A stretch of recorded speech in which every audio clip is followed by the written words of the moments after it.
Good evening, everyone, and welcome to the fourth episode of Poker Uncensored.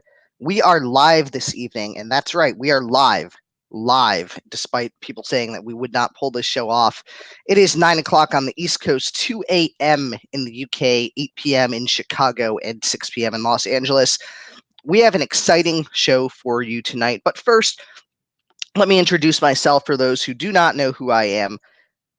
So I am Matt Solon. I am the host of Poker Uncensored, and I am a tournament-focused poker player in New England. And I launched a poker community and podcast to give people the opportunity to discuss poker with freedom to speak their opinions without fear of persecution or censorship. And I will be making an appearance in October at the World Poker Tour at Live Casino in Hanover, Maryland. But enough about me. Let's get to tonight's key topics. And before we go there are a lot of ways that you can interact with this show. So you can post questions directly on YouTube. You can tweet using hashtag Poker Uncensored on Twitter. And you can join the Northeast Poker Unlimited Facebook group and start asking away with your questions. We have a lot of topics to hit tonight, and we've got a couple of special guests that are going to be joining us. But to get it started here, we're going to be talking about a couple of things. We're going to be talking about running it twice or thrice or four times. We're going to be talking about the controversial total prize pool events at the Venetian. We're going to be talking about poker and the Bible, and this may very well be our most controversial topic yet on Poker Uncensored. We'll also be talking about the upcoming WPT at Maryland Live, and we'll be talking about Encore Boston Harbor's impact on the New England tournament scene. And if you're watching tonight and you have friends or you know people that are interested in poker, spread the word, get them to join this podcast because they won't want to miss it, and it will be a great show. And of course, we'll take topics and questions from viewers throughout the show and at the end. So the first topic we're going to touch on tonight is the big controversy out in Las Vegas at the Venetian. Now, the Venetian is considered to be a luxury casino resort. They have a poker room that actually does very well, runs a lot of big events, draws in a good cash crowd, and it is owned by Las Vegas Sands, which has a majority share owner of the great Sheldon Adelson. That is a guy who will draw a lot of different opinions because he is politically active, and he has had a very interesting stance when it comes to online poker and online gaming, essentially a protectionist stance. The Lucky Shot Poker Series coming up at the Venetian runs October 21st to October 27th at the Venetian. Now, that poker series normally would be something that people are going to get really excited about, but what they're doing with this is they're offering a total prize pool concept instead of a traditional guarantee on the tournament. And that's an interesting concept because the way that a total prize pool works for them, let's say you have a 250 event with 150,000 total prize pool advertised. The Venetian says that 100% of funds collected go to meet that prize pool, but anything collected above and beyond that is the property of the Venetian. So let's say they collected $500,000. That means that 350,000 is going to the Venetian. They're actually going to take more money in rake, essentially, than would go out to the players. That's a really interesting concept. And of course, when the Venetian announced this, immediately they started to get slammed for it, and rightfully so, because we've done the math here at Poker Uncensored, and we've calculated that if the Venetian draws in 1,200 entries to this tournament, they are going to have a whopping 50% of money going to rake because they'll collect $300,000. They'll only pay out $150,000 in prizes, and they'll get to keep $150,000. Of course, for the Venetian, if they have 600 entries or less, they're not going to make any profit off this because they're going to collect essentially less money than the total prize pool. But the Venetian tends to do very well in their tournament, so they tend to always beat the guarantee amount without having to put out any overlay. So historically, based on that, we think that the Venetian is easily going to get the 600 entries they need, and they're going to be collecting a decent amount of rake. Even if they only have 800 entries, essentially they're raking 25% at that point, with $50,000 going to the house and the players only getting 150,000. If they somehow blow away the numbers, let's say they were to get like 2,000 people, well, then they're going to be collecting just a huge amount of rake. One of the reasons a lot of people are upset at this, the Venetian's total prize pool concept is getting confused by a lot of players as a traditional guarantee. And so people think that, okay, the prize pool is going to be at least $150,000. But in this case, the prize pool is actually only going to be $150,000 regardless of what happens. So this sounds great for Sheldon Adelson and Las Vegas Sands, but not so good for players. Because once again, you could show up to this tournament, you might have to battle it through 1,500 people, and most of the money would be going to the house. And we'd love to hear what our listeners tonight have as far as their thoughts on this. Do you think this is a great move by the Venetian? Do you think it's terrible? Do you think it's a travesty? But what can players do, right? So if you don't like this concept, if you don't like the total prize pool, what can you do? Well, the first and kind of most obvious idea is skip this tournament series, right? There's plenty of other tournaments that are going to go on around the country. Las Vegas has plenty of poker to be played.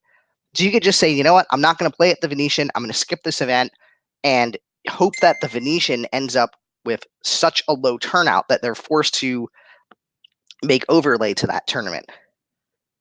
Of course, the problem, well, the Venetian, if they are going to do overlay, people are going to see that. They're going to say, oh, well, there's great value in this tournament. Because let's say that there's only 200 people and the Venetian doesn't collect enough money to hit the 150,000. Well, now this becomes a great value tournament, and enough people think that it's going to be a great value. They're going to show up, and of course, they're going to hit their guarantee. So now Jay is saying to us that he thinks the Venetian is a bunch of thieves. And I sort of agree. I think this is a terrible thing for players. And I think the only way that the Venetian is going to learn their lesson is when this is a tournament that essentially fails to hit its guarantees and they have to pay out overlay, and they'll learn their lesson and hopefully go back to a concept of having just a typical prize pool guarantee. On the other hand, if the Venetian has massive turnout, they get 50% rake, and they make a ton of money, they beat all the guarantee numbers, etc., well, they'll probably consider running this again, because if it did well once, why not do it again? Jay also jumped in and said, hey, if you don't like the rules, don't play. Seems easy enough. And that's really all we can do as players, right? We could just say, hey, we're not going to play, but you can also put the Venetian on blast. So if the Venetian sees that there's enough buzz in the poker community that people are saying, hey, they're not going to play this. Hey, this is terrible. And oh, by the way, we're going to go play at your competitors instead, because Las Vegas Sands has to compete against MGM. They've got to compete against Caesars, and they've got to compete against everybody else that's out in Vegas running poker rooms and poker tournaments. Maybe, just maybe, the Venetian will change their mind and decide to go back to a traditional model. So does anybody else have thoughts on this? I mean, we are live here on Poker Uncensored. You can submit your thoughts via YouTube. You can also tweet us, and you can join the Poker Uncensored Facebook group, and you can post as well. So let's check and see if anybody has commented here.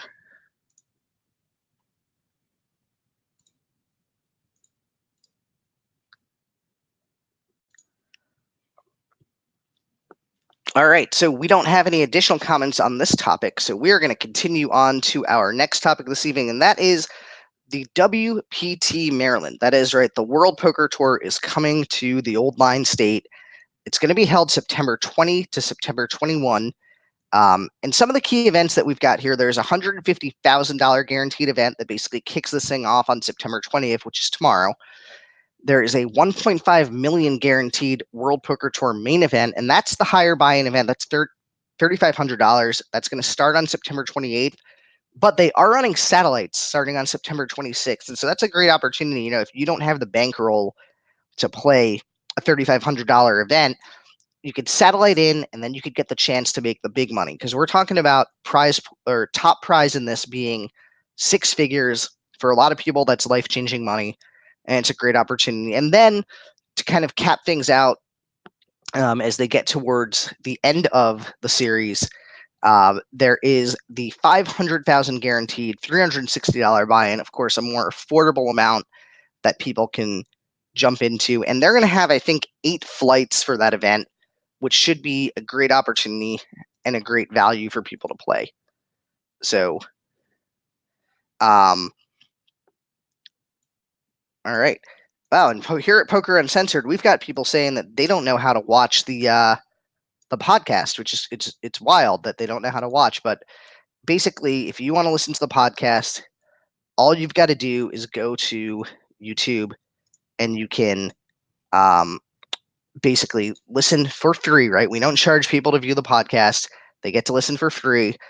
So there's an easy to access YouTube link, which we are going to pop up on screen. You can tell all of your friends about this, right? So all they've got to do is go to this link on YouTube, or they can just search for Poker Uncensored. They can find the podcast, and they can start listening in live, and they can start commenting as well.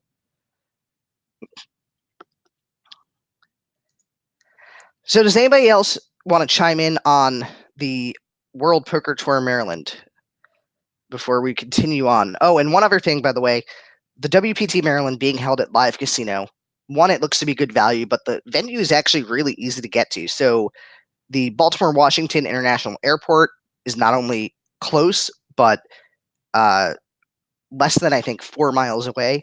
They've got significant shopping and dining available in the area. They're actually basically right next to a giant shopping mall. And there are a ton of hotels in the area. Basically, if you've got elite status with any chain, Marriott, Hilton, Hyatt, etc., you could probably find a place to stay there. Plus, there's the hotel on site at Live.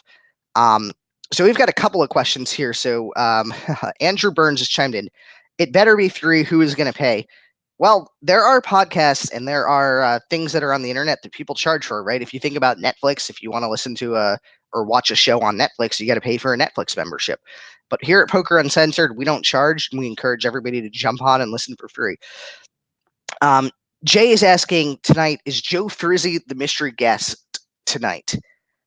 I can confirm to everybody that Mr. Frizzy is not our mystery guest tonight. He will not be on the show tonight. And in fact, he has tried to kill this podcast. So he is apparently not a fan of Poker Uncensored. But his attempts to kill the podcast has failed because we're live tonight right now and running with it. So if Joe Frizzy is listening, which he's probably not, you failed. All right. So let's see. We're getting a couple of other comments coming in here. So we have Brett Gilman is interested in asking a question. I'm trying to get him to provide the information as to what he wants to ask. Let's see here.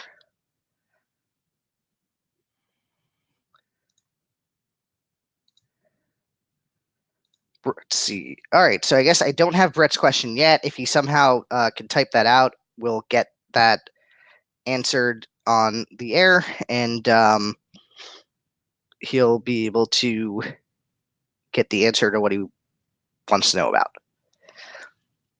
And once again, folks, if you are listening in and you want to be a part of the show, if you want to have your question answered, you can post it directly in YouTube. You can tweet us using hashtag Poker Uncensored. You can send me messages through Facebook Messenger, or you can go in the Northeast Poker Unlimited Facebook group and you can post your messages and your questions there. This is Poker Uncensored, so don't be afraid to ask stuff. Unlike some of those other podcasts, we're not going to censor people and say, oh, nope, can't ask that question.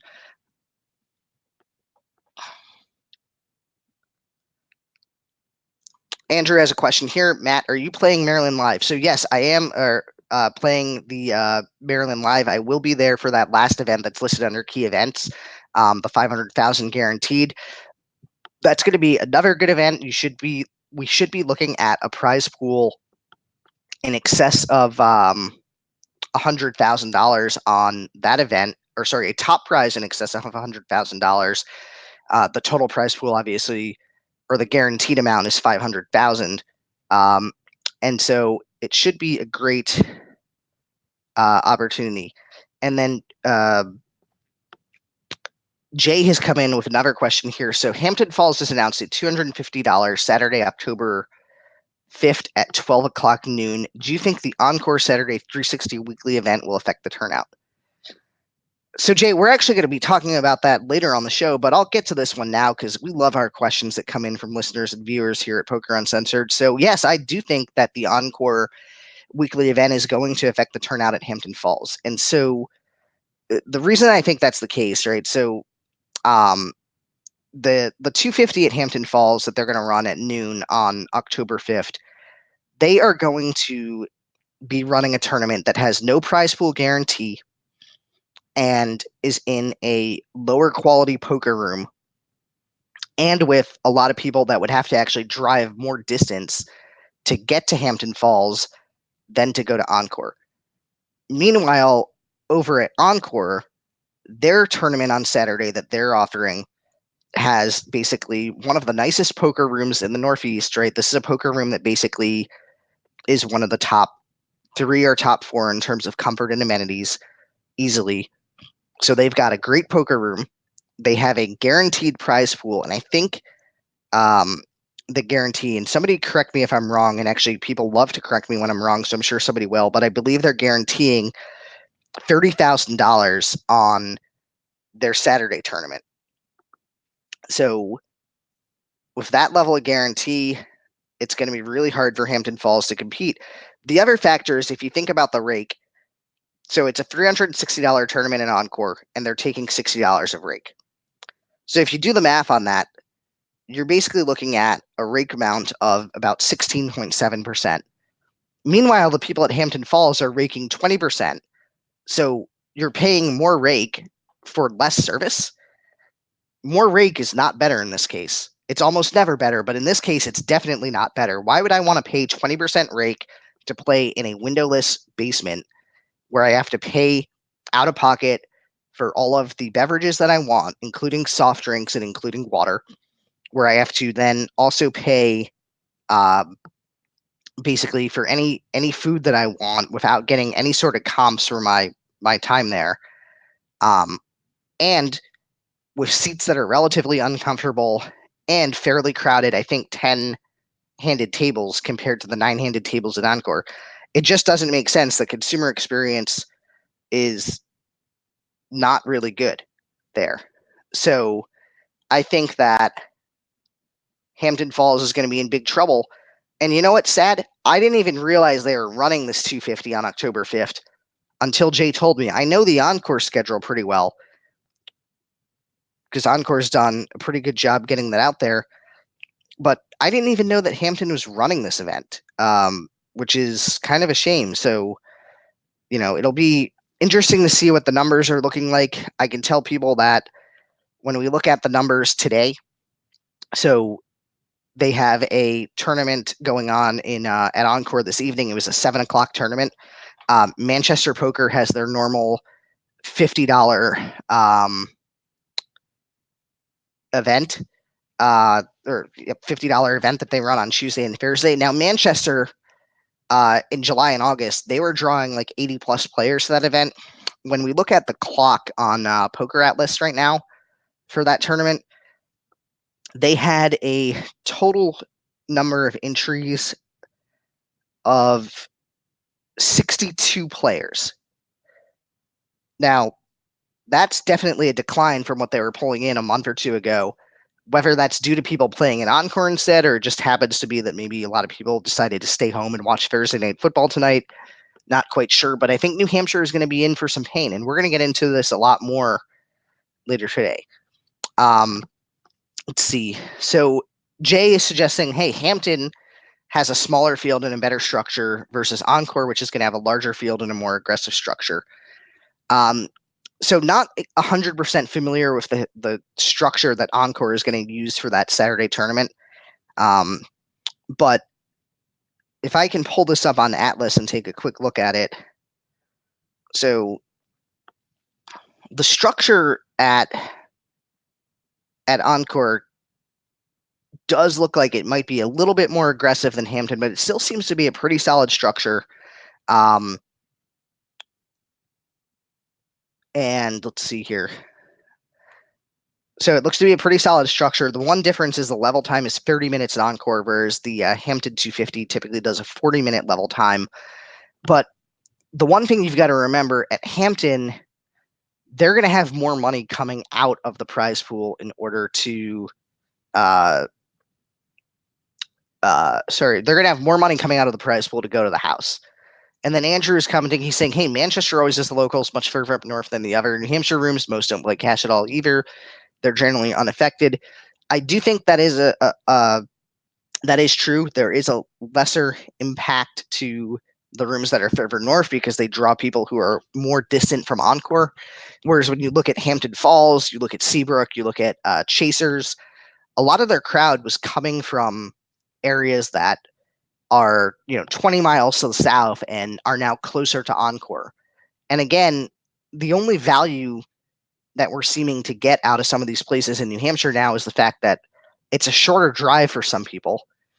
One of the advantages was once that they had free parking in New Hampshire compared to Encore, but Encore has actually solved that problem now. All the tournament players are going to get validated parking, and during the week from Monday at 5 till Friday at 5 p.m., they're not charging for parking if you have a red card.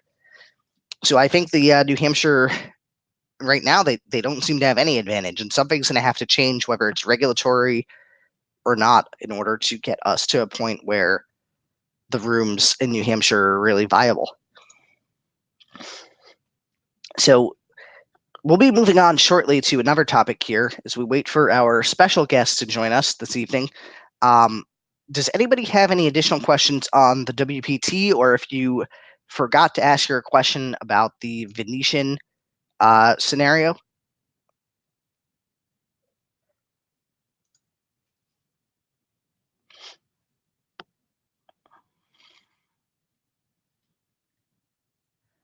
And let me just see if we've missed any comments that came in from folks that we want to put up here.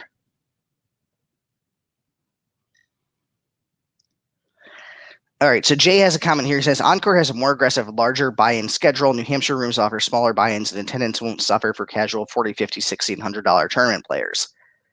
So I do think on the lower end tournaments, right, the $40 stuff that ran at Seabrook, some of the $50 tournaments, those are less likely to take as much of a hit because they do get a lot of recreational players who are looking for small buy-in, essentially what I like to call donkiments, because people tend to get it all in bad in those events repeatedly. And sometimes they suck out and get lucky. But basically, they're like, oh, well, it's only $40. So, yeah, let me shove ace jack pre flop. And pocket kings, of course, get sucked out on when the ace hits on the river. But those events probably won't have as much. But definitely, the 150, the 200, the 250 events that run in New Hampshire, they've got there's a lot of chance that they're going to lose players to Encore. And, the rooms are not doing much to make themselves attractive. And I think in some ways they are crippled by the regulatory climate in the state.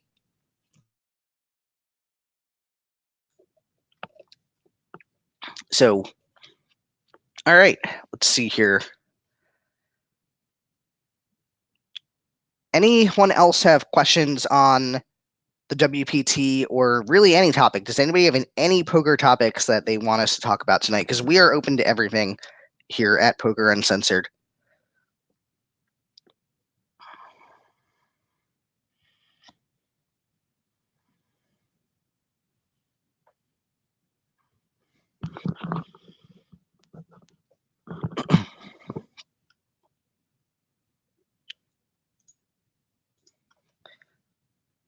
Oh, we do have one additional question. I've got to copy it over here.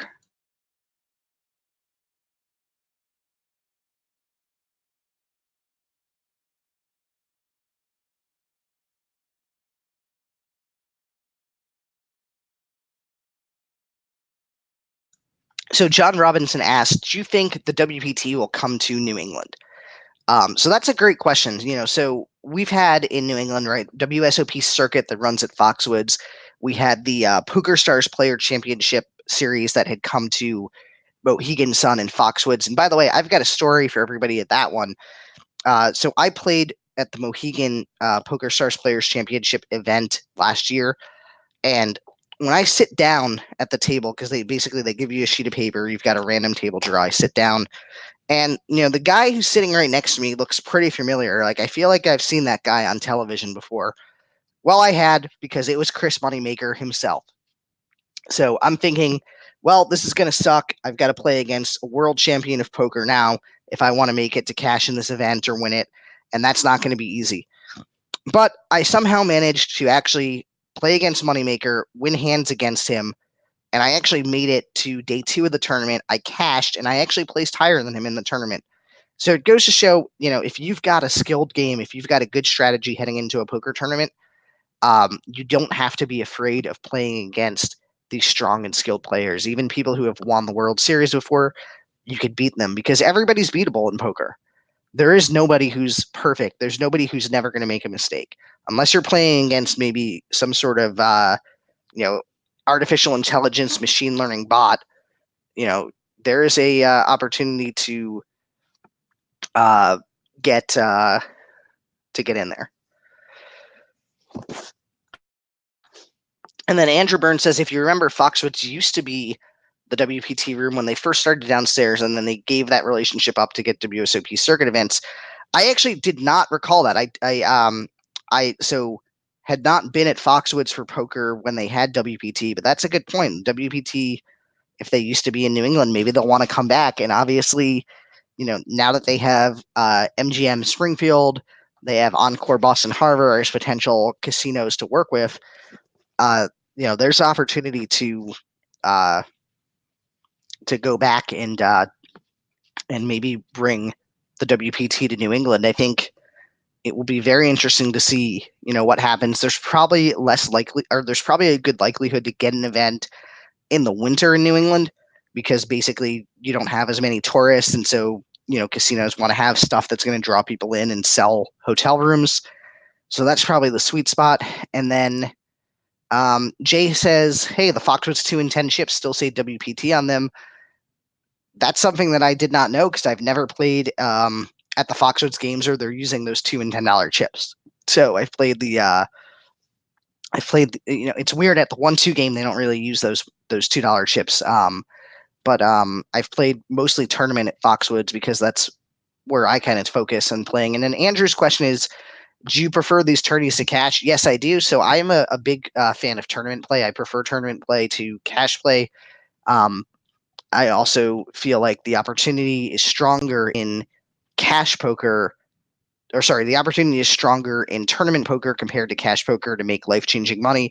Nobody buys into a 1-3 game, and when they're done with their session, they suddenly have $100,000. But people will buy into a tournament, and when they finish that tournament, they get to the final table and they're cashing out for $100,000 or $200,000, right? The person who went to the second place finish at the deep stack at the Borgata Poker Open walked away with 6 figures. The person who won that event walked away with over $200,000. That's not happening at cash tables. Even if you're playing at 10-20, you're not going to see people generally cashing out for 6 figures. And so that's one of the reasons I prefer tournament to cash. And then Jay chimed in, so $2 chips are used for 2-4 limit, 4-8 limit, and 8-16 limit. $10 chips are used for 40-80. So that's probably the reason I didn't see those, because I've never played at those stakes. So the highest I've played cash at in Foxwoods was probably the 1-2 game. And then I've played several tournaments there, but I've never played at limit tables. And I have not played the 40-80 game. So unfortunately, I am not bankrolled for that. If anybody wants to stake me for 40-80, maybe I'll take a shot at it.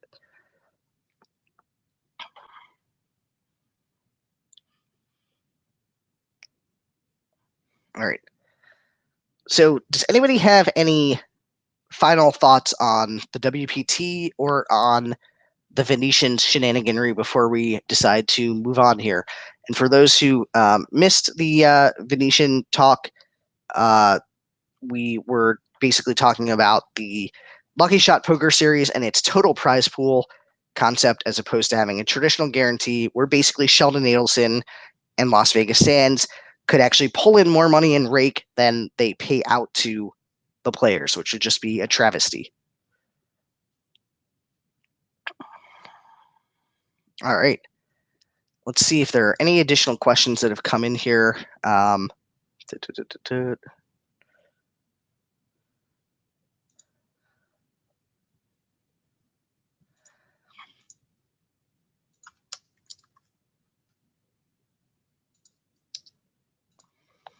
So I don't have any additional questions that have come in yet. So folks, thank you for listening, and we're going to continue on to our next topic.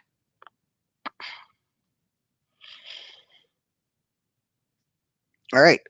So our next topic on the show, we're going to be talking about running it twice or thrice, or perhaps even 4 times. But before we get into that, in a no-limit Texas Hold'em game where you have a full table of 10 players, what is the most number of times that you can run something? Does anyone know? You get the chance to have your name mentioned on air if you could answer this one correctly. So based on doing the math out for the number of cards that are needed, etc., how many times could we run out the turn in the river? What's the maximum?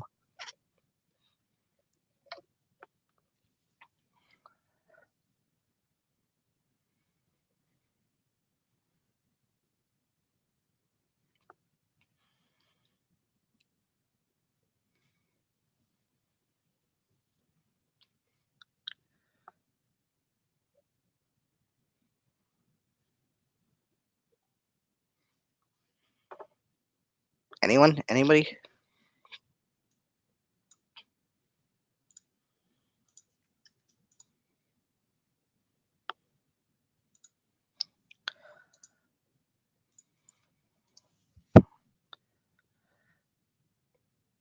There are no guesses. All right, well, that is a shame. So, all right, so basically, the maximum number of times you could run the board out is 7. Nobody wins the prize. So, our special guest is Antonio, and he will be joining us here on Poker Uncensored, but he is having some technical difficulties that we are going to try to work through. So, let's see if we can get him on the show here. It would be a shame if we can't. Um,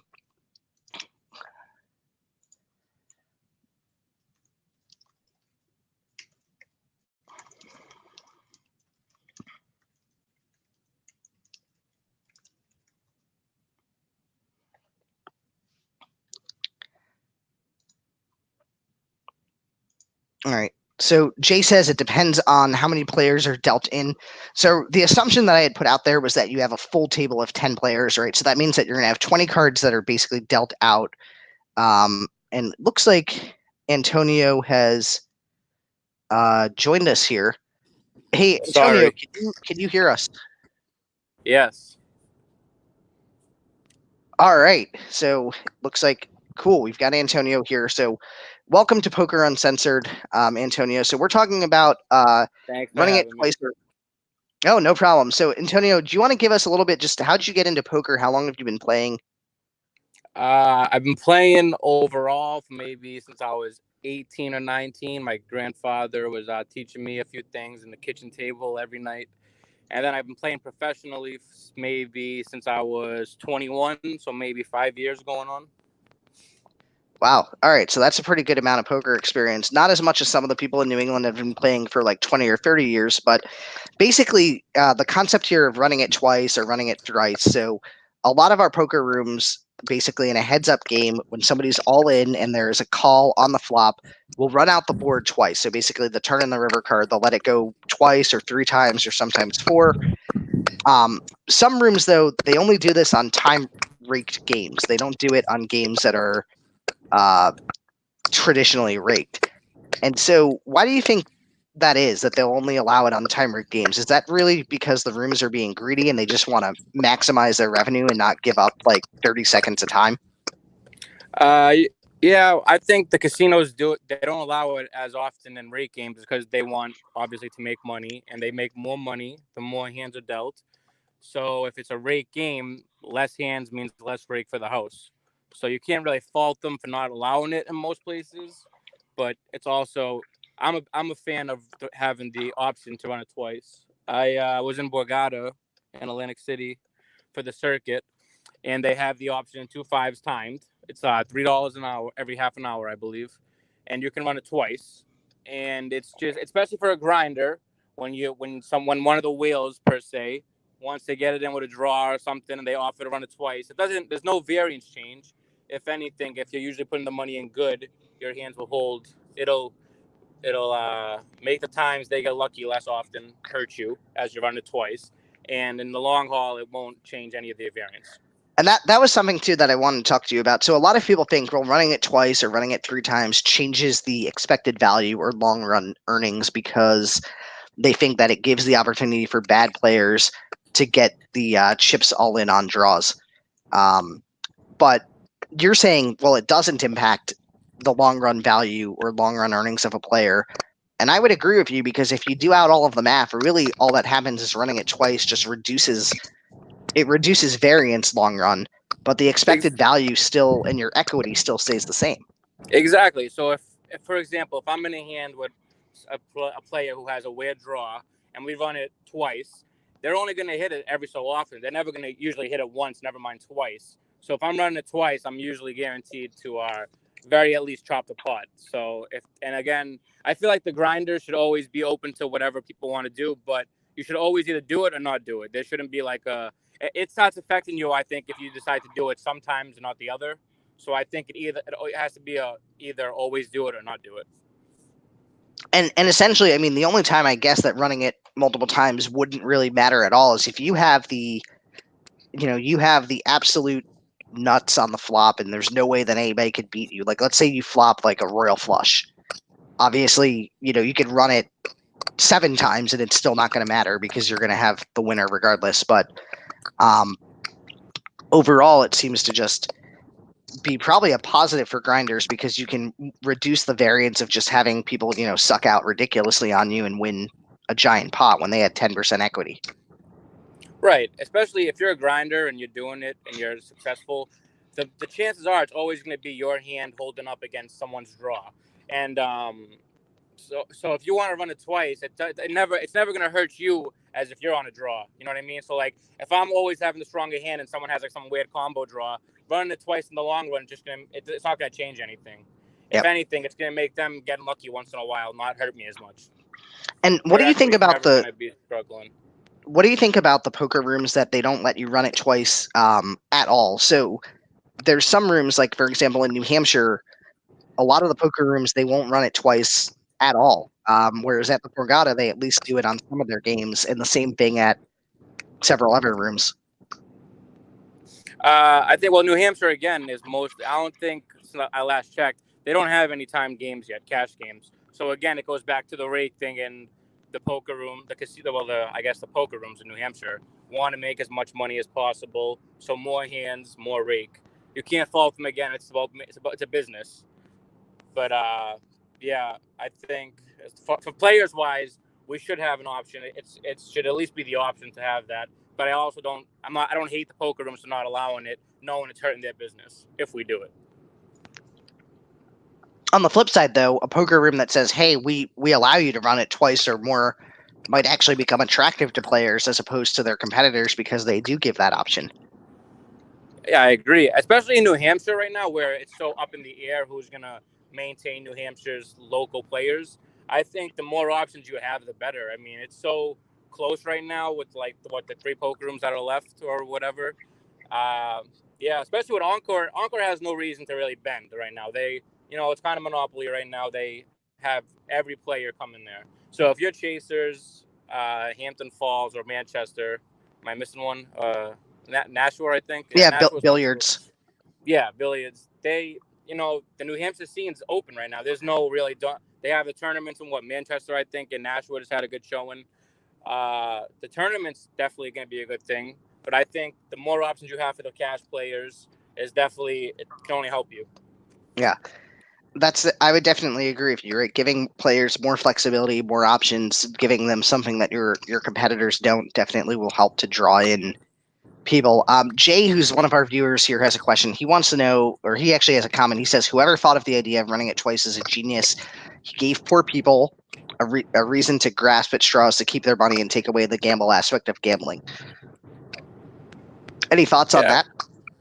no, he's right. It also, if there's a whale in the game and you want that person in the game, and if they ask you to run it twice, and even if they chop, long term you're getting the money anyway. So why not give them a sense of, maybe they'll feel like a chop is like they're getting a pot back, so they might feel like they're gonna stay in that game longer.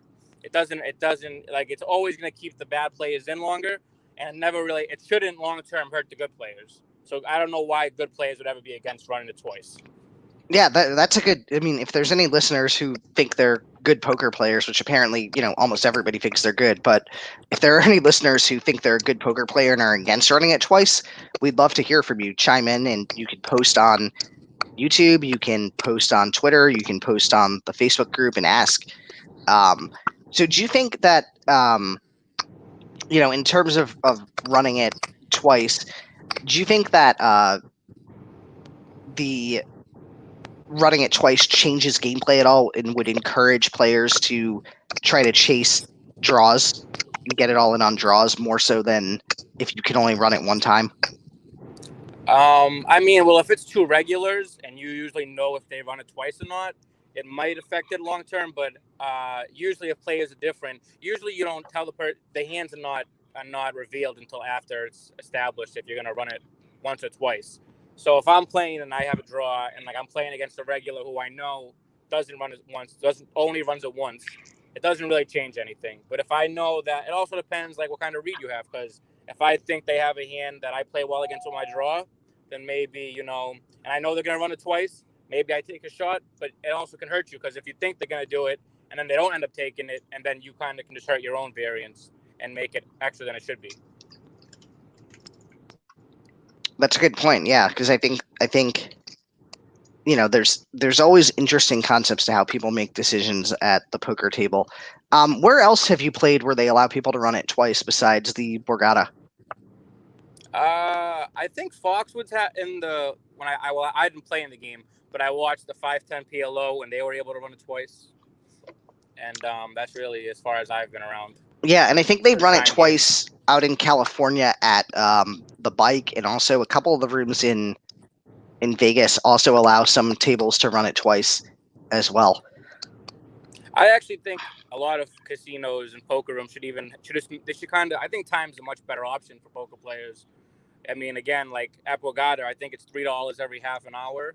So it's like, I mean, the rake is, most places it's really high. So like, even if you have to lose the high hands to make the rake less, I know like on the group thing, more rake, the trolls, they love that. But I think a timed game is much better for the grinders long term anyway. I would say the other factor in there, right? So the people that essentially rate cost the most money are the people who win pots. So if you're a player who's grinding away and you're winning pots more so than you're losing pots, the rake really impacts you more if it's a regular rake game. If it's time raked, everybody's impacted the same Exactly. as they sit there. On the other hand, I guess the traditional rake, um, also helps to encourage perhaps dealers to make the game continue to move along and not slow down compared to timed rake. Well, also the when you pay time, I remember at Encore maybe yesterday or 2 days ago, me and Joe Panic were at a table, and there's one kid we were talking about. He played like one hand every 2 hours or something. So he's kind of like killing the seat. So if you're only raking the pots, you're kind of like wasting a seat there because he's not really playing anything. And not to say you can't be a tight player. You're allowed. It's your money. You play how you want to play. But from like as a person playing the game, if you want the best table, action table, if it's a timed rake, you might be a little. It might loosen the game up, knowing you have to pay X amount of money every half an hour. So maybe your range might open a little bit to make some more chances and gambles to cover the timed amount. You know Yeah, what I mean? yeah, that's a good point. And I heard Encore too. They recently reduced the rake from I think it was $9 every half hour, and it's gone down to 8 for the time games. Yeah, well, I know. I feel like at Encore, I mean, obviously they can do anything they want right now, but they are. I think that I heard the 510 time was a lot. What is it, like $9 a half an hour, or it just went down to 8? Yeah, You that's said what right. It just went down to 8, but that's still high because you're saying that's Borgata very was high was $3 a half hour, right? for 2.5. That's 2.5. Yeah. Yeah. So And and and at over there, the max buying in 2.5 is 1,000. At 510 and Encore, what is it, 1,500? I think. I believe so. I believe it's 1,500, and also So I actually I can mean, pull this up on Poker Atlas right now, but I believe, let's see, at Encore the 2-5 game is actually not time raked, right? Whereas at Borgata it is. yeah, Um, it's rake in 2.5 at Encore. yeah. So they're doing just traditional rake at Encore in the 2-5, whereas Borgata does time rake, and then also, let's see. So looking at Atlas here, so Encore's buy-ins for 2-5 is 200 to 700, and then 510 is 500 to 1,500. And at Borgata, you're Yeah, saying 2-5 you can buy up to 1,000. 1,000's the max. Yeah, And do you know what the max is at 510 at Borgata? I believe it's 2,500. Okay, so they're definitely letting people buy in deeper stacked at the Borgata, which is great. And that's one of the, I think, Encore. If you look at the Northeast for poker rooms, right, it's really, you've got kind of Encore is the big one in New England now. For the Mid Atlantic, it's Borgata, and then kind of, I guess, for the southern part of the region, we're probably looking at like MGM National Harbor as being the big poker room. Yeah, well, the other day I was actually in a game and I was talking to Brad. Some people like him, some people. He's a very polarized person, but he lived in Vegas for a while. He grinded. I was picking his brain, and he said the win in Vegas, the 5-10's uncapped. So that's kind of like their biggest game, I think. So I think the Encore's best bet was to make the 5-10 uncapped. So you get a bigger pool for the 5-10, and then maybe some of the 5-10 players stay at 2-5 because obviously uncapped is a much bigger game than just 1,500. You know what I Right. mean? Because Yeah, and that 10-20 is 5,000, and then 25-50 is uncapped. But like they kind of isolated the pool. If it's 5-10 and up, then you know what I mean. Everyone's gonna play 5-10 uncapped. So they kind of isolate, and then you'd probably see a lot more 2-5 games rather than having like 2 or 3 midweek, midday. yeah, at Encore, they definitely, I would say, the majority of players are actually really just playing 1-3, and then you get a lot of people you get a good number at 2-5. But um yeah, I've been there where if you look at the 5-10 game, they only have like 2 or 3 tables going, whereas Yeah, 2-5 will have like 8 or 9, and they'll have like 30 at 1-3 or more. yeah. I've heard So the one. then, I haven't really played the 1-3, but I've heard it's really great. So that's good for the poker scene that the 1-3 games thriving. yeah. So Jay has actually got he's saying he thinks one of Encore's stupid rules here is when a player goes in for $199 and they win against a player who covers them at the 2-5 game in Encore, the $1 chips don't play, so the winning player only gets paid 195. And I actually thought that was a bad rule myself too, because I actually ran into this, right, where I managed to I think I tried to ship like $303 in with like the nuts, and the dealer only let me put 300 in. The guy had me covered. I win 300. Like, I would have had $3 more, but it's kind of weird, right? You're going all in, and they're just rounding whatever your stack is down to the nearest 5 because they don't want to use like, they don't want to let people play the $1 chips. But then again, the blinds are 2 and 5, so there's always going to be those dollar chips in the pot if the small blind folds. I actually agree with their method of rounding up to 5 or rounding down to whatever by fives because I don't know the math. I'm not a math whiz, but I'm sure you save a lot of time and get more hands when it's just there's not making change every hand, every bet. Like because people and I remember at Chase's it was a big thing. They'd bet like 23 or 46, and it just wastes so much time for the deal to have to make change, especially if you're making a $47 bet and there's 4 callers. Everyone has to make change. It just slows the game down. And I think it's just very. Then you have people arguing who's putting $1 in or $1 out. It's just so much easier to make it, 40 or 45. So what happens though? Like, there's cases where, let's say, you want to make a raise and it's 2-5, and you don't want to raise 4 times the big blind, but 3 times is going to be too small. So you say, all right, I'll raise to 18, but they won't let you do that. And I think losing that level of flexibility at 2-5 is a challenge. I think at 2-5, I think for the majority, if they're calling 18, they're gonna call 20. So, and I think if 15's too light, but if and you think 18's the right number, 20 should not make a difference at all. So 20's still a good bet. Ultimately, I think Ultimately. that's kind of what happens at Encore, right? People just say, all right, I'll bet 20, and the pots get inflated a little more. Yeah, and I think it's good for the game because I mean, at Encore, yes, some of the games have been overly tight in some situations, but the pots there's never a lack of action. The pots are always pretty juicy, and so I definitely think that the rounding up and down thing is definitely. I don't think it's hurting the game at all. If anything, I think it's making the game faster and better. All right, cool. So do we have anything else that people have questions about running it twice or running it 3 times or 4 times or 5 times? Let's get them in now. We've got Antonio on here. And Antonio, do you have any other thoughts that you want to let the folks listening to the podcast know? You can ask me anything you like, man. I'm yours for the duration of this podcast. So I do have a question that came in from let's see here, from Brett Gilman. He has Oh, he's awesome. I love him. Yeah, He so was he playing the has other day asked. together. Let's Yeah, he's see. awesome. He has asked. Let's see. He's a good Let me, guy.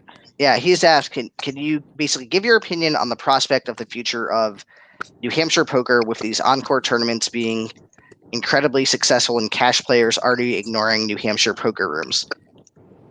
Yeah, I mean, I think New Hampshire poker, the scene is definitely in trouble. I mean, I was there today, and they had like they have two dailies today, and the first one was over 100 players, and it's convenient. I mean, some players were complaining about the tax thing that you have to pay tax off the rip or whatever, but I mean, that's a good problem to have. You know, I mean, if you're playing dailies every day, I don't think you're really grinding full-time tournaments.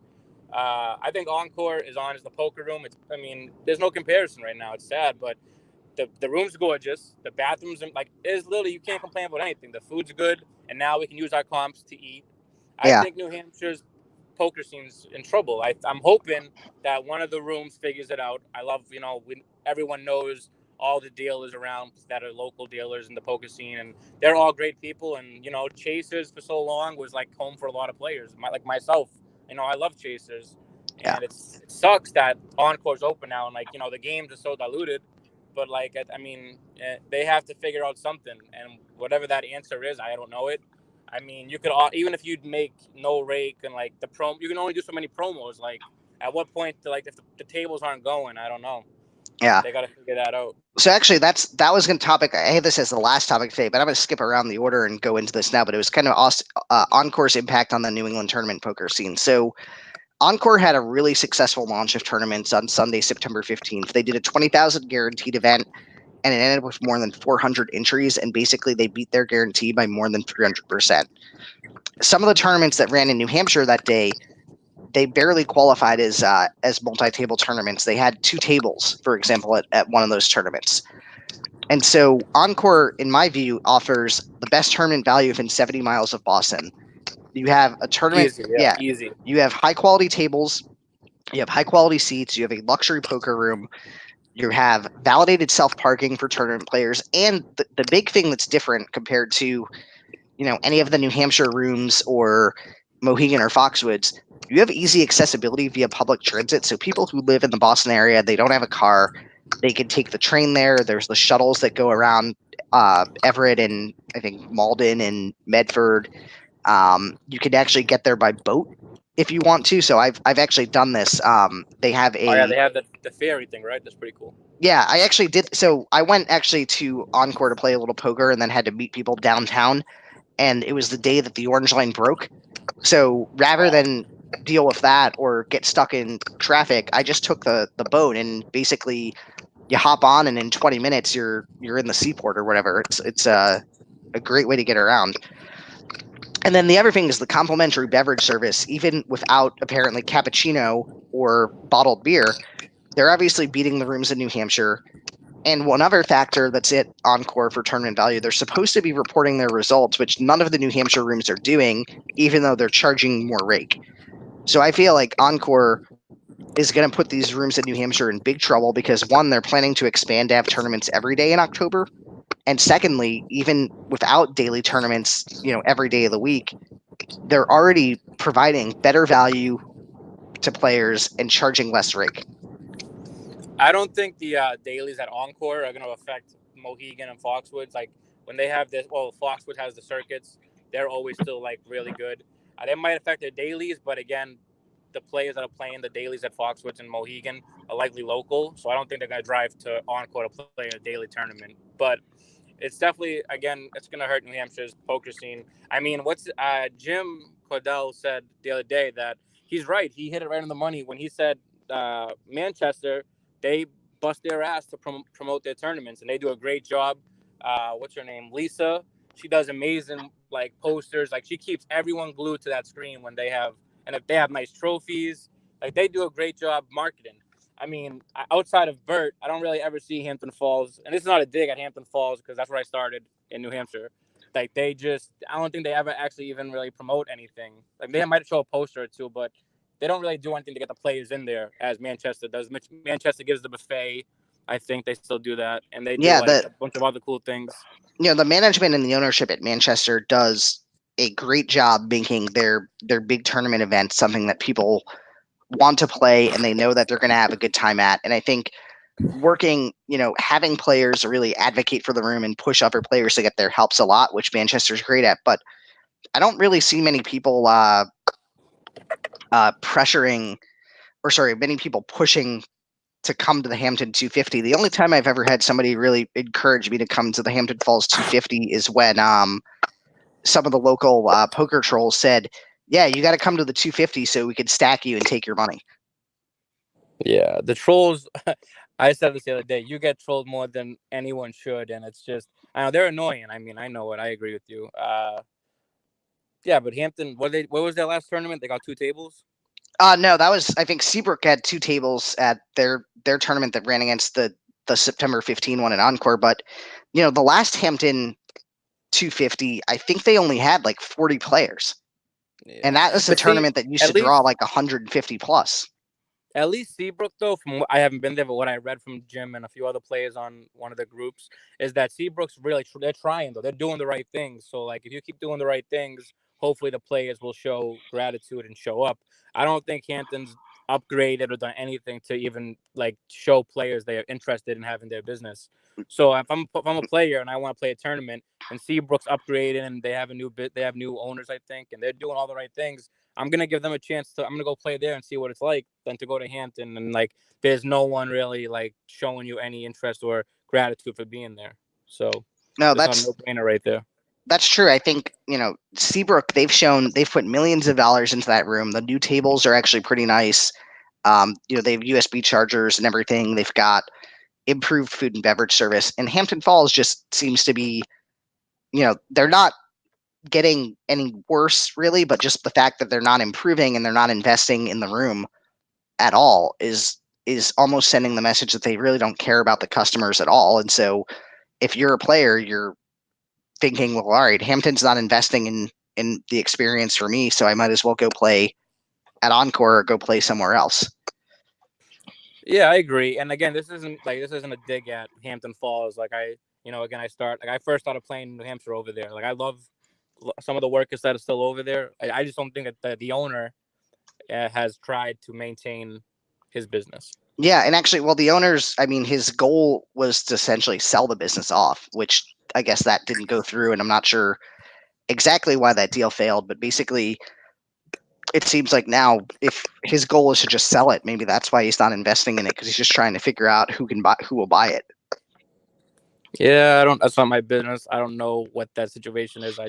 I hope they figure it out. I hope he does whatever he wants to do for the best of that business and people Yeah. working there.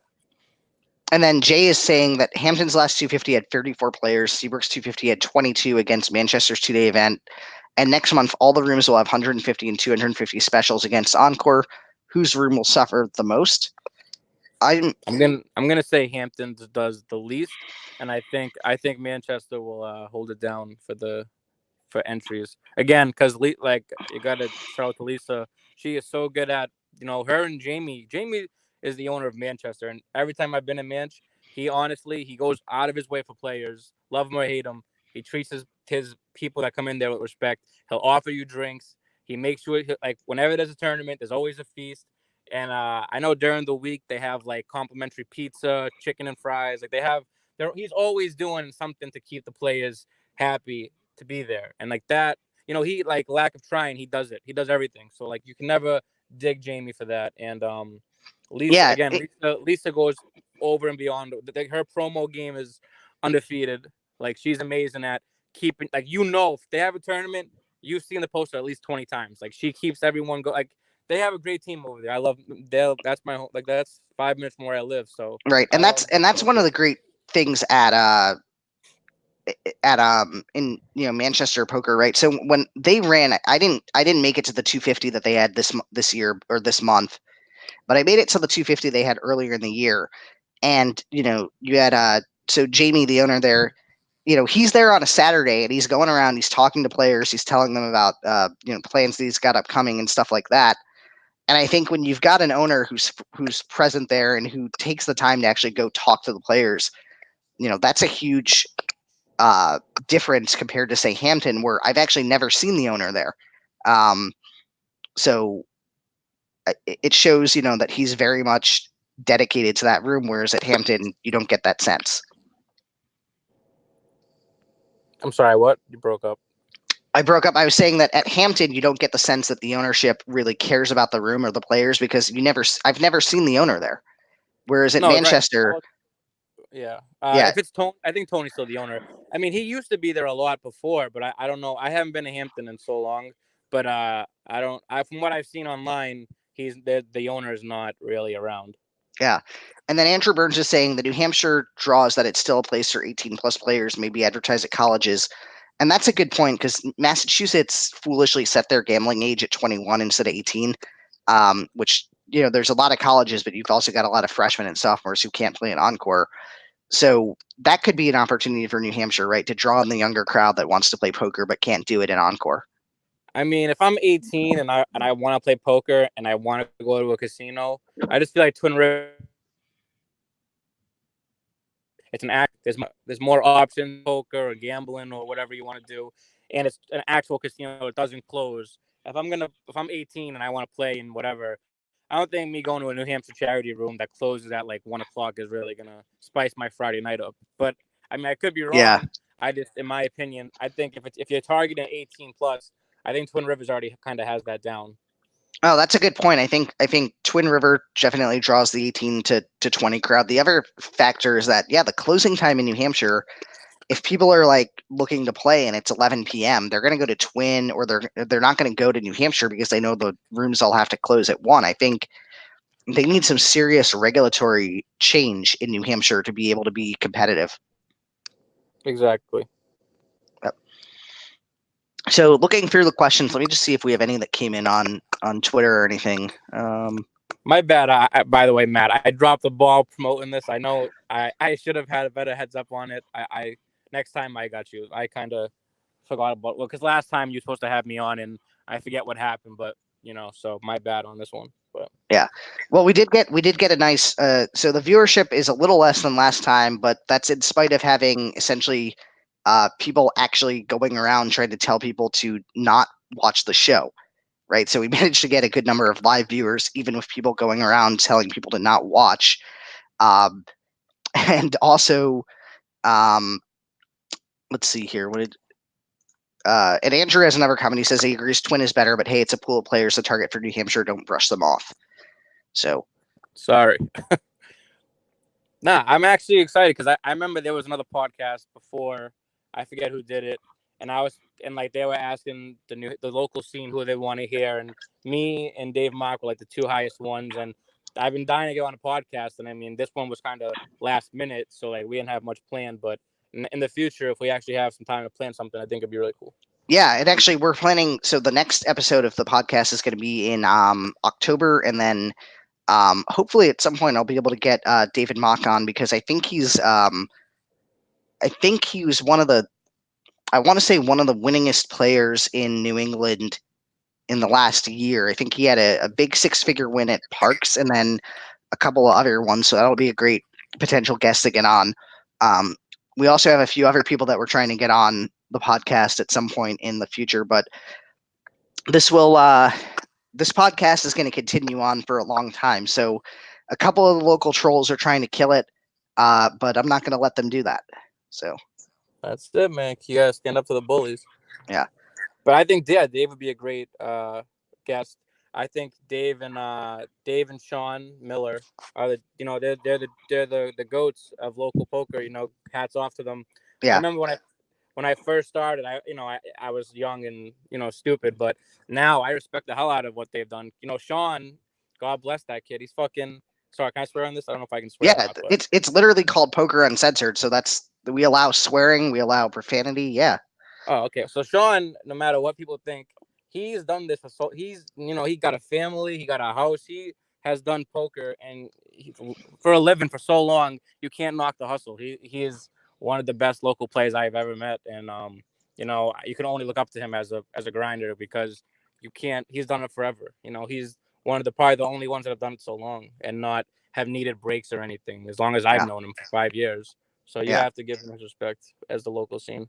Yeah. He So, did prove Antonio, that do to you me want to stick probably. around for our next topic? It's probably the most controversial topic we've ever covered on this podcast. It's going to be poker and the Bible. Yeah, I don't know much about the Bible, but yeah, I mean, I'm always down for controversy. All right. Yeah. So here we go. This is the topic that we were told we shouldn't even cover on the podcast because it was going to make people mad, but we're doing it anyway. So, poker and the Bible. So, basically, the question here: what does the Bible tell us about poker? Well, it doesn't actually say anything because they never mention poker in the Old Testament. They don't mention it in the New Testament. And that kind of makes sense because poker wasn't invented until like 1,000 or more than 1,000 years after Jesus was dead. So that would explain why they didn't put it into the Bible.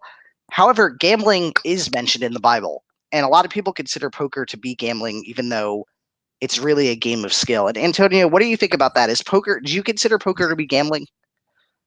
It's definitely it's not poker is definitely not just skill. I don't care what anyone says because like variance is not a skill thing. It's definitely gambling. Variance is there's gonna be some months, no matter how good of a player you are, you can make. I don't care if your average month is like 20,000. There's gonna be months you lose. You know, it's skill kind of require. It's like basketball, like LeBron James. Skill. He's always gonna be the best player on the court when he plays, or Durant or whatever.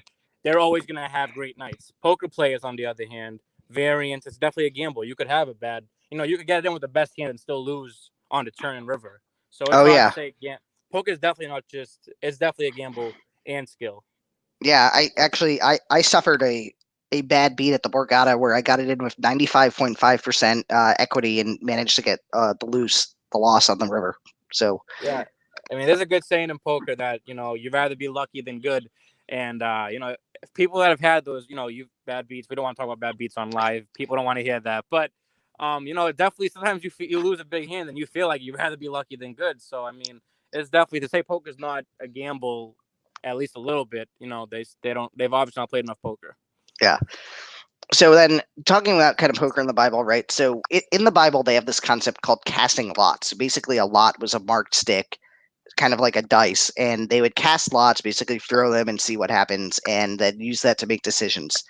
And so God actually told Moses to have somebody cast lots to make a decision in the Bible, which was in the book of Leviticus. But the Bible, even though it doesn't directly mention poker, it talks about a few concepts related to it. So one being the pursuit of money, another being wanting to take from others, and then the third being lying and deception. And so bluffing and deception are integral parts of poker. And I would say, when you play in New England, it probably becomes a lesser concept because so many people just call everything that there's less opportunities to bluff. I mean, how do you feel about that? Do you think that New England is worse in terms of people loving the call? I actually had this conversation with Adam Johnson yesterday. He's also a respected local player. Yeah, actually, Adam. So fun fact on the New Year's Day tournament at Hampton Falls. So George Champy declared that he was going to be putting a bounty on me, and he was going to basically donate to charity in the name of whoever knocked me out of the tournament. Um, and so I was hoping to win that tournament because then he would have to donate to charity in my name. Unfortunately, I didn't because Adam Johnson got the chips in good against me and knocked me out. But he is definitely a good player and respected guy. Yeah, so yeah, he's awesome, and he's been playing for a long time, and he's done a lot of things as well. So yesterday we were talking about how we were saying there was a few hands we were going over, and with the local New Hampshire scene, with the player pool that we've all played for years with, we were agreeing that over folding is definitely better than over calling because in our pool, a lot of players are not making those bluffs on the river, and marginal hands that you think might be good against like an actual if you're playing 5-10 or higher and you're in like a big spot and someone could be bluffing, 9 times out of 10 in the New Hampshire scene, the plays that you usually play with are not usually bluffing on that spot. So it's to answer that question, sort of, it's in my opinion, it's better to overfold long term than overcall. I think you're gonna be wrong. You'll be wrong a lot more when you call those big raises because they're not usually bluffing. That's true. I feel like in New Hampshire, a lot of people tend to when they make those raises, they tend to have it. But also, there's times when I would fire out a I'm playing at, say, the Borgata. If I raise, everybody just folds. But in New Hampshire, you get 3 people calling you. Or you get, people call down with bottom pair, they call down with ace high, etc. So it's almost impossible at times to make any bluffs, I feel like. Well, I mean, we're in a weird spot because like at Borgata, I haven't played there enough in cash games to know the player pool as much. But I feel like a few things with what you're saying. Well, you being you, I feel like with all the trolls you have and like you have a lot of attention to yourself. I feel like when you're playing, you may like if I was you and I was playing cash, I would definitely not be bluffing at all because I feel like you have such a bullet on your back, like you have a bullseye on your back. People want to play poker, so if you have it, I would just bet heavy when you have it, and they're gonna pay you off.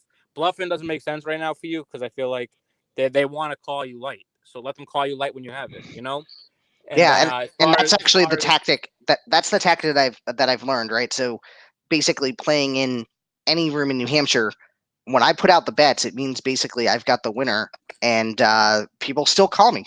So I well, if still you make actually money. if you have the winner, that's a good thing. That's easy money. Yeah. But as far uh, who's that? Andrew Burns said he's right. Most people around here aren't balancing their ranges as much. And at Borgata, you have a lot of players that they think they're professional and they're getting their TV time and they're gonna hero call you at ace high or third pair or whatever. They overthink everything in Borgata. I feel like there's a lot. The player pool is much tougher over there as Yeah. far as that goes. And then also just we have a couple of random comments that came in here. So Andrew Burns is just saying, hey, maybe we should interview Jamie Timbus, Mike Withrow, and kind of ask their thoughts. It would be good to hear the good and the bad. I agree with you. I'm going to try to get some of the folks that manage and run rooms in New Hampshire on the show because I think it'll be a good opportunity. And then Andrew also said, hey, get your buddy Puck on. So I have actually reached out to Who's this Dan. Puck, the guy that owns chairs or whatever? He did, yeah. So I've reached out to Okay. Dan to get him on the show, because one, a lot of people would love to hear from him apparently because he had a little bit of controversy, but he actually can't come on until he clears all of the legal stuff out that's going on, which is going to take several months to do because he's basically got court case after court case after court case to deal with. I actually saw Mike Withrow at Encore today playing in the daily tournament. So that would be Really? kind of funny to ask him to bring him up and ask him. I mean, don't mention my name with him because I don't really think he's fond of me. But No, if that's funny because I mean, you've even I've seen too a lot of the people that work in the New Hampshire rooms playing down at Encore because basically, I mean, they've got just such a better customer experience than a lot of the rooms in New Hampshire. I'll be honest though. So yesterday I left Encore at like 6 p.m. and I was driving home and Chases. I literally passed Chases to get to Encore and I stopped into Chases just for like to see what was going on. They had 1-2-5 game. It was me, Sean Miller, and a few others, and the game was actually really really good. It was we were short. I think we were 8-handed or 7-handed for a little bit, but then we got another couple of players in. The game was awesome. The atmosphere was. I mean, there's only 4 tables, but they still have like the 1-2 games are never going to disappear. And when they do have a 2-5 game at Chasers, it is usually going to be the best game compared to any Encore 2-5 game. So I think that people should not forget about Chasers when they do have a game going on the Atlas. It is usually a great game to play in. Yeah. So back to so bluffing and deception, right? So those are integral parts of Yeah. poker. Basically, you sometimes want to look weak and get called when you got the nuts, or sometimes you want to look strong and induce people to have folds when you're losing. Now, in the Bible, in Mark 7, Jesus says that deceit, along with a bunch of other stuff, so adultery, theft, wickedness, murder, obviously, is evil. So does that mean that if we want to follow what Jesus taught, we should basically just play poker without bluffing? I mean, is that even for somebody who's like a serious Christian player, is that even a reasonable idea to say, you know what, I'm going to play poker, but Jesus said that, deception is wrong, so I'm just never going to bluff? I mean, I'm not really like I don't know how to even really answer that question, but like from my opinion, I guess would be like you're playing a sport, you're being competitive to a degree. So like if God says don't be, if the Bible says don't be aggressive, but if you're playing basketball and you dunk on someone and you got to be a little aggressive, you're not really hurting nobody. You're just being competitive and trying to, the I don't really know how that would be my kind of thing with it. I'm not a God. I believe in God, but I'm not really like the person to be answering this. I've definitely sinned. I mean, you're not supposed to swear in the Bible, right? People swear all the fucking time, so I Yeah. don't know. And then that's It's kind of another impossible. It's impossible to be perfect. God right. forgives God forgives sins. So if you're gambling, God's gonna forgive you at the end anyway. You know, Yeah, that's and my that's another kind best of way to look concept at too, it. right? So a poker, if you're playing poker, let's say even if you didn't bluff, well, the goal of a poker tournament is to basically take everybody's chips. So at the end, you've got all the chips and you win. And in a cash game, your goal is to take the chips from somebody else at the table. And Right. obviously, one of the 10 commandments that's in the Bible is, well, you're not supposed to covet anything that belongs to your neighbor. But obviously, in poker, the goal is to take your neighbor's chips. So I think what it comes down to is each person has to make an individual decision based on their morals and their interpretation of the word of God as to, what's okay. And some people are going to say, poker's the devil and I can't play, and that's fine because they don't have to play. Nobody's forcing them to come play. Um, and then other people are going to say that I'm cool with playing poker because it's just a game or it's a sport like playing, basketball or playing chess. And one of the great things that I think we have here in America is we have freedom of religion. So if somebody says, you know what, poker's immoral, it's against the Bible, they have a right to, not play it. And if poker comes on TV, they can change the channel. Right. So I think it falls in the same category as like having sex before marriage or drinking before 21. I feel like everyone experiments in those situations. So like, I mean, God forgives sins at the end of the day. I guess yeah, that's kind of and a weird actually, conversation for the poker. I Bible feel like. the Bible's a fun one when it comes to drinking because it actually encourages drinking. Because there's a story in the Bible where Jesus actually he's at I think he's at like a wedding or he's at something, and they actually run out of wine, and Jesus basically through his power turns water into wine so everybody can keep drinking. So if anything, the Bible promotes drinking. And Andrew has a question. He says, I would say most don't even think about any of this topic when playing. If they are that devout, they likely don't play. I Which I think, think. Wait, Matt. I don't want to overstep my boundaries on this podcast. You're the boss on this. I just think as a poker podcast, we should talk more about the local poker scene. I feel like Bibles and like this religion thing is kind of off topic from poker. Just my opinion. I feel like if I was listening right now, I wouldn't really. I'd feel like I'd be losing connection a little bit. yeah, that's why. Well, I figured this topic would probably be controversial, but it wasn't going to be the bulk of the show. Actually, we're almost to the end of it. So, um, any last comments on this one? No, that's I plead the fifth. You plead the fifth, and I would say ultimately, there's a lot of in poker. There's a lot of things that come up about kind of sort of morals and honor. Like, is angle shooting immoral or is angle shooting wrong? And some people will say, oh, it's just part of the game, and some people will say, no, it's terrible, it's dishonorable, you shouldn't do it. But um, Angle shoot is definitely not. It should not be part of the game. It's like if you're in life and you rob people because robbing someone's a part of life. You shouldn't do it. Still, it's not right. Angle right. shooting is definitely it disrespects the game. You should not do that. That we definitely don't condone angle shooting at all. Yeah, I would say angle shooting is definitely a negative, right? But there's other people that they consider angle shooting to be like a part of their game, and they do it all the time. I mean, it's kind of just like athletes when they do stupid shit and then they end up getting suspended. Obviously, to a different degree, they're making a lot of money, and poker players can't suspend other players. But Yeah, at the end of the day, you don't want to be known as an angler, like an angle shooter. You don't want to be known as a bad person at the table. Like etiquette, though you can't be like punished for certain things unless the casino throws you out. You definitely want to respect the game and you want to respect the players because at the end of the day, the game's the game. But you still want to have like you always build relationships outside of poker. It's a very you're a very social it's a very social environment for sometimes like you're talking to players next to you and you don't want to have that vibe when you sit down people don't like you because you're an asshole, you know what I mean? yeah.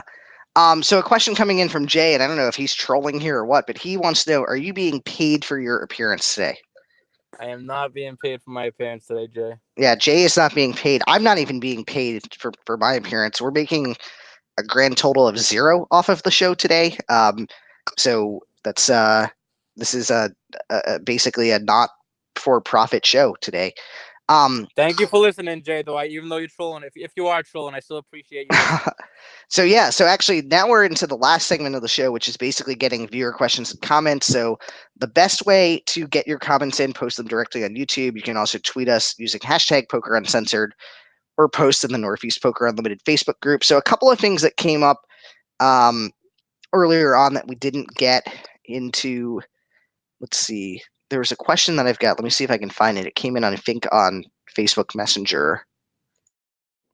I gotta say though, you're doing off top while you look for this question or whatever. I think the whole poker uncensored thing, you're doing a good job with it, bro. Whatever, regardless of what anyone says, I think it's really cool to have like a local podcast where most of local players and or just like fans, not really fans, but like you know what I mean, people that are interested in the game, can listen in and like kind of get a feel for like local names and like they can have like if they have questions and they see someone that's been on the show in the casino or in a poker room, you can ask them a question. And I think it's a good thing that what you're doing. I really do. Well, thanks for those nice words. And here's the question that came in from. Oh nope, that's the wrong question. The question that came in from Scott here. Do you think unprofitable players who started playing at Encore when it opened will eventually quit playing? So Antonio, do you have any thoughts on that? I mean, I guess a lot of people who weren't really playing a lot before started with Encore being so close to Boston. And do you think they're eventually going to quit if they're not making money? Well, I think as far as the unprofitable players that are playing at Encore, if they're playing consistently, even if they're losing, they probably have a job and they're probably just playing because they enjoy the game and they enjoy having some drinks and playing cards, even if it's a night out with the guys or whatever. So I think if they're not profitable long term, I don't think it's going to affect the player pool too much. Because I mean, again, if you're playing full time, you're likely profitable, and if you're playing just to have fun, I don't think profitable or unprofitable is going to make a difference in that category. That's a good point because there's people that are playing at Encore who they have jobs making like 250,000 a year, and so if they punt off like a few hundred a week playing poker, they're not really hurting too badly, and they're going to be able to keep playing. And if they're having a good time, they'll keep playing. And Exactly. that's why I think Encore's the room is great because you could be a losing player and you still could have a decent time because you can basically come play for a few hours, have a couple of drinks, you're sitting in comfortable seats, and you're in a nice spot with decent food options. And that's why I feel like if you're gonna play there, that's an experience that you could actually you could lose your money and still feel like you had a good time. And I think that's something that some of the other rooms don't have as strong of a capability to do. Well, yeah, Encore has a huge advantage. They can give away free alcohol till what's the last call? 4 a.m., 3 in the morning. Yeah, I 4, mean, if 4 I'm a.m. for gaming areas. yeah, if you're a recreational player, even if you're unprofitable and you're just going to have fun, you get to get drunk, drink all you want for free. Essentially, you give a dollar, whatever the tips you give, if you choose to even tip, and you get to have fun playing cards and get out of the house. So, like I think that people that are playing that are unprofitable long term are just going to have fun. I don't think losing a few hundred is going to make them not play anymore. When you go, like if you play blackjack occasionally and you always lose, you never stop playing blackjack. You still go just to have fun and gamble. You just want to gamble. You know what I True. mean? I don't think that environment's ever going to cost us any long term players. Yep. And another question from Scott. So, why do you care so much about them cutting cappuccinos at Encore Poker? So, this goes back to a few weeks ago. We found out that at the Wait, Encore Poker, is he asking me this or you? I think he's asking me this because I had complained about it. Oh, okay, But okay. I mean, I care about it because basically Encore is supposed to be putting forth a luxury poker room. They're supposed to be getting up to the standard of what Win has in Vegas. And so when they took the move to say, all right, there's no more cappuccino, no more espresso, no more Fiji water, no more uh, bottled beer, etc. in the poker room, that just seemed like a big step backwards, and it makes it feel like they're cheapening the experience of what should be a luxury spot. So that's why I was complaining about them cutting the cappuccino because I've played in the Win Las Vegas, and there's no issues there getting cappuccino or getting even premium liquor or sort of relatively premium stuff like Grey Goose there. Do you have any thoughts on this? Not really. I mean, they with all the drinks they give away for free, or comp or whatever, and even food now. I don't think that we can nitpick too much. I mean, it's a cappuccino. They still have coffee. I mean, and you could still they give you Red Bull and alcohol. So I mean, to complain about a cappuccino, it just seems kind of silly to me. But again, that's my opinion. All right. And then it looks like so Yeah, so we've got a couple of comments here from Puck. So I guess this is in response to Andrew asking if he could come on the show, and basically he's saying, hey, he's neck deep in litigation, has to wait till the facts come out, etc. But he is planning a website to post all the court documents, so that should be an interesting website because I imagine there's a lot of documents um, that are coming out of all of the different court hearings and stuff like that. And you know what?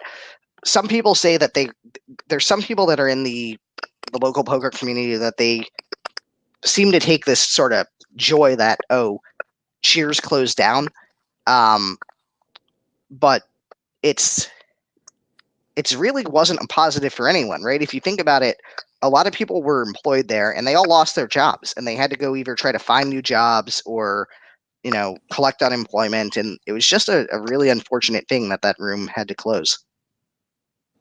I didn't follow the Cheers saga too much. I know there was always different theories and things going on with that place. I mean, I hope that everyone that was working there, I hope it worked out, or I hope it does work out, or I've been there. I don't think I was ever even in there. So I hope I don't really have an opinion. I don't want to. I'm not educated or informed on anything that's going on with them. So I just hope it works for everybody involved.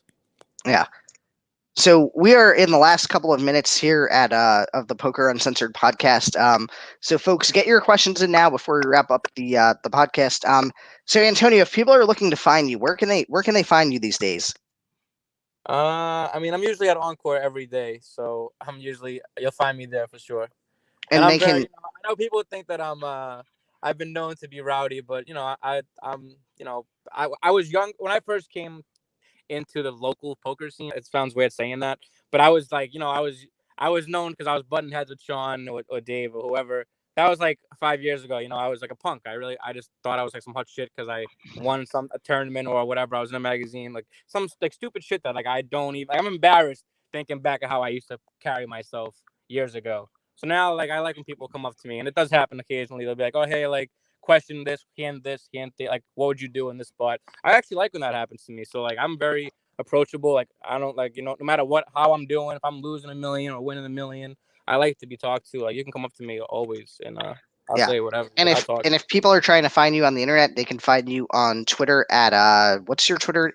Poker Tone. Yes. Yep. So people can find you on Twitter. They can find you at the tables. Yep. And let's see here. Jay and Puck, we should have you guys have a head-to-head battle on the podcast because the two of you are going back and forth in the YouTube chat here. But that'll probably have to wait until we can get all of the legal matters settled out. So um, let me just check if there are any final questions that have come in here.